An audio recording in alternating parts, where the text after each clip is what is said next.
any time to start talking about the Valhalla Doors.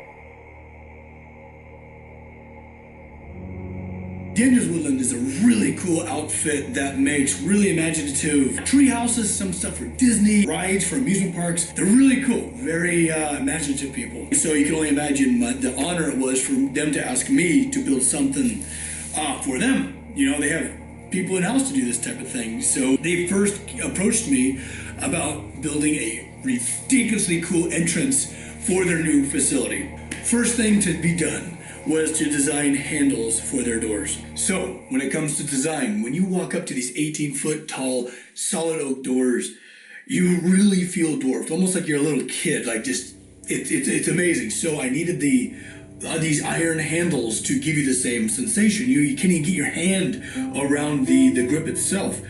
Our first design was going to be 2-inch bar on the diamond. You know, everything drifted and forged Morrison tenon the old way. The second design, which is actually what we ended up going with, was, you know, 1-inch by 3-inch bar that was going to be all forged together with massive tangerine-sized rivets. The third design, however, was one of my was where I was leaning towards. 6-foot total length, all forged out of 1-inch plate.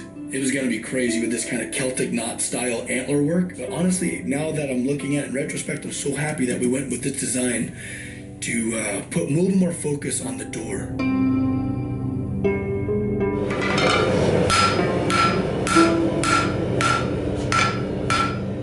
The doors lead into their facility, not quite their manufacturing facility, but into like their offices where, you know, it's all built like Diagon Alley. All these, I can't wait to show you.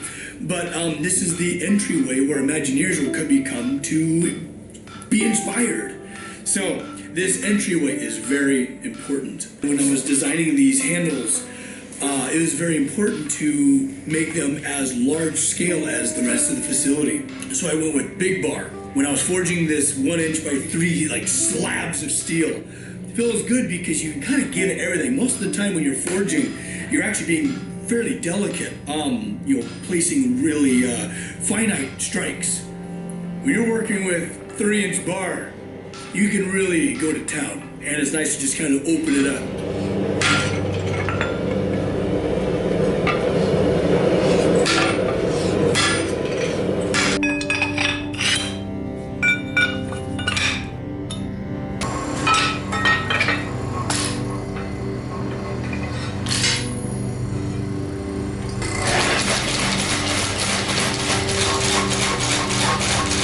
You actually got a little glimpse of Alice. I built her probably 10 years ago. As a 100-ton forging press, there are 2 50-ton hydraulic jacks meant for, I mean, we're talking leveling homes with these things.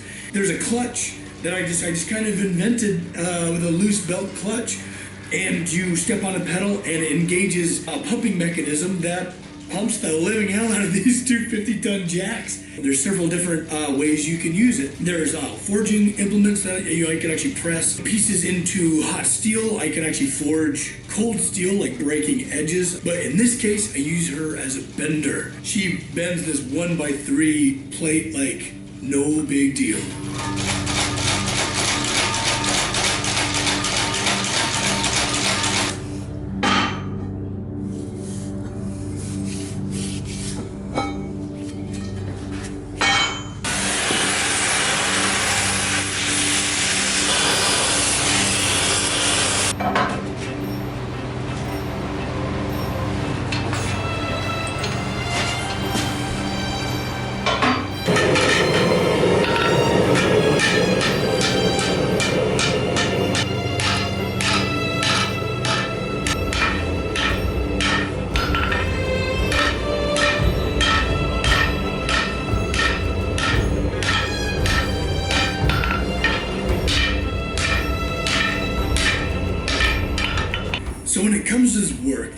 really fun about layers. Layers meaning there is one piece of plate, then there's a sheet of brass, and then there's another big, huge chunk of plate, and a sheet of brass, and then another big chunk that kind of makes this massive amalgamation of iron. It exposes an amount of planning. That's kind of what makes the magic of these handles. These rivets were 1-inch bar that I forged one end of it, the cap side of it. When it comes to these, I mean, the heads of these rivets were that big around. I mean, how fun is that? You know, you don't see big ironwork like that unless it's on a bridge or a skyscraper or something like that. So yeah, I forged one edge of the cap, almost like a mushroom, and I send the other side back the other way, and then I sandwich the two. And what's really amazing is you hear the rivet cooling. You hear it. And what's happening is that rivet shrinking as it cools. The metal is shrinking around that steel. It is so joyful because you feel how just tight that joint is.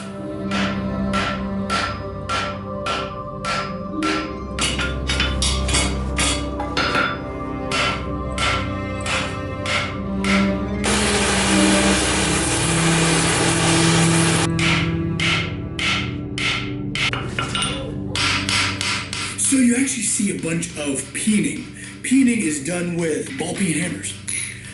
And each ball peen has a different size. And what was really fun about that is you're able to create texture and then taking other tools to kind of carve in borders. And rather than stacking more plates together, you're able to kind of create a mosaic of texture.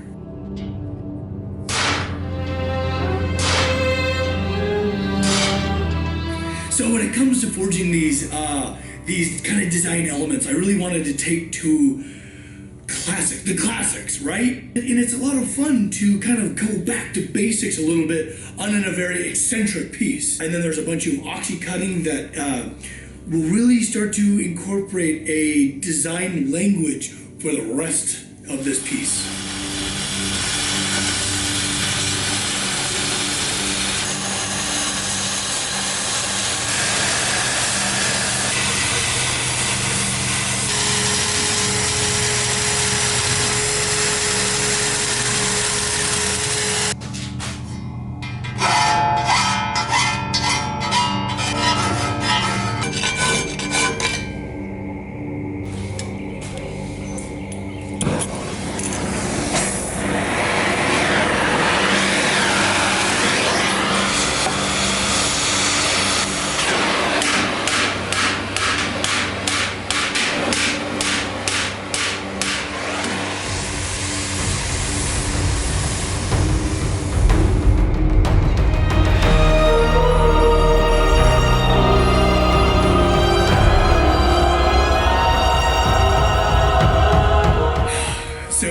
The handles are there permanently. I still have to make the decorative caps to go over the mounting hardware. The installation was a blast, very heavy to kind of like push those up into place and then sink them in. And these handles are the first step in a really amazing journey I can't wait to share with you.